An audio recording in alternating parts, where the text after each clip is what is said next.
Perkenalkan, nama saya Salsa Belanova dengan NIM 13122000259.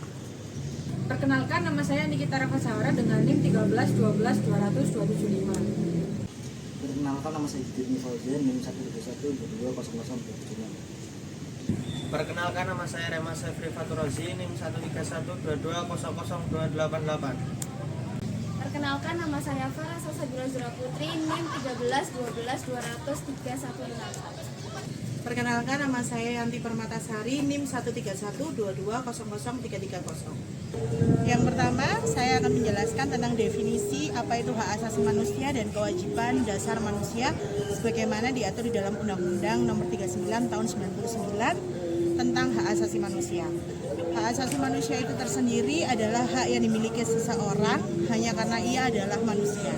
Jadi setiap manusia mempunyai hak bukan karena diberikan oleh masyarakat atau berdasarkan hukum positif, tetapi semata-mata karena harkat dan martabat kemanusiaannya itu sendiri. Artinya semua orang mempunyai hak tersebut meskipun mereka dilahirkan dengan warna kulit yang berbeda, jenis kelamin yang berbeda, bahasa, budaya, atau kebangsaan yang berbeda. Inilah yang dinamakan dengan hak yang bersifat universal sebagaimana diatur di dalam Pasal 1 Angka 1 Undang-Undang Nomor 39 Tahun 99 tentang hak asasi manusia. Selanjutnya, kewajiban dasar manusia yang diatur di dalam Pasal 1 Angka 2 Undang-Undang Nomor 39 Tahun 99 tentang hak asasi manusia. Jadi kewajiban dasar manusia adalah seperangkat kewajiban yang apabila tidak dilaksanakan atau tidak memungkinkan terlaksananya dan tegaknya hak asasi manusia. Jadi kewajiban itu apabila tidak dilaksanakan maka hak asasi manusia tidak mungkin dapat terlaksana. Hak asasi manusia dan kewajiban dasar manusia tidak dapat dilepaskan dari setiap manusia. Artinya, hak asasi manusia merupakan kewenangan yang dimiliki oleh seseorang. Sedangkan kewajiban dasar manusia adalah suatu hal yang wajib dipatuhi dan harus dilaksanakan. Oleh karena itu, kewajiban dasar manusia menjadi dasar ditegakkannya hak asasi manusia. Sebagaimana telah ditentukan di dalam Pasal 69 Undang-Undang Nomor 39 Tahun 1999 tentang hak asasi manusia yang berbunyi pada ayat 1, setiap orang wajib menghormati hak asasi manusia, orang lain, moral, etika, dan tata tertib kehidupan bermasyarakat, berbangsa, dan bernegara.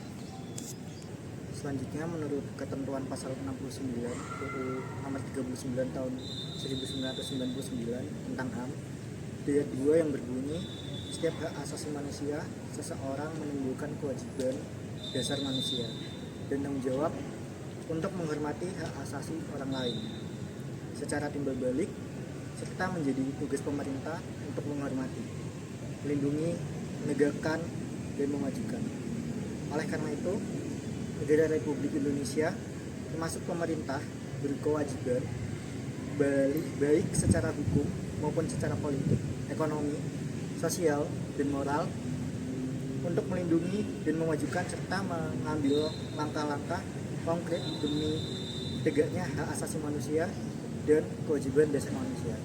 Menurut Pasal 69 Undang-Undang Nomor 39 Tahun 2009 yang didahulukan terlebih dahulu yaitu hak asasi manusia, karena setiap orang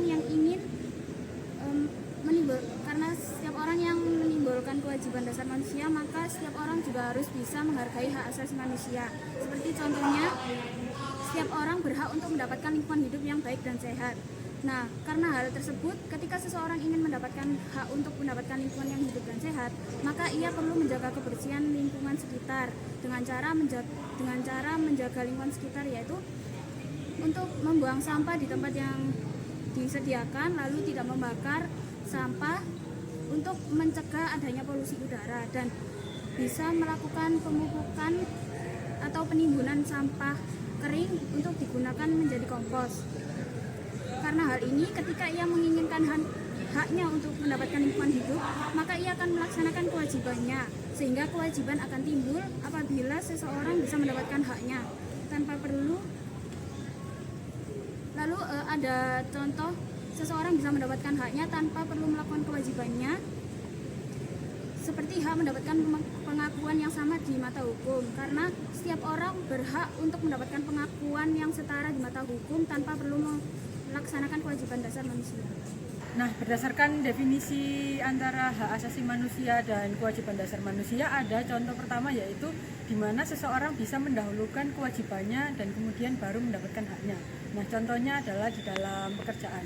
Seseorang harus melakukan kewajibannya sebagai pekerja, yaitu seperti menjalankan tugasnya dan sebagainya untuk mendapatkan kewajiban orang tersebut sebagai pekerja. Nah, kewajiban yang dihasilkan tersebut adalah hak-hak yang berbentuk material maupun non material. Nah, untuk hak yang berbentuk material bisa berupa gaji, tunjangan, benefit dan sebagainya. Sedangkan untuk hak yang berbentuk non material bisa berbentuk seperti cuti tahunan, cuti dan sebagainya.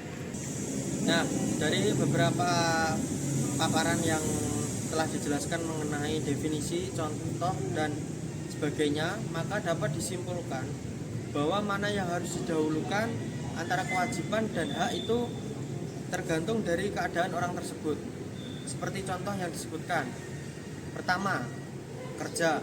Mendahulukan kewajiban supaya orang tersebut mendapatkan haknya seperti gaji, tunjangan, cuti dan lain-lain. Yang kedua, lingkungan hidup yang sehat. Mendahulukan haknya terlebih dahulu, yaitu lingkungan yang sehat baru melakukan kewajibannya, yaitu menjaga kebersihan lingkungan serta menjaga lingkungan agar terhindar dari polusi. Namun menurut kelompok kami akan lebih baik apabila orang tersebut melakukan kewajibannya terlebih dahulu untuk mendapatkan haknya. Sekian pendapat dari kelompok kami, kelompok 4, mengenai mana yang harus didahulukan antara hak asasi manusia dengan kewajiban dasar manusia sebagaimana diatur di dalam Undang-Undang Nomor 39 Tahun 99 tentang Hak Asasi Manusia. Terima kasih.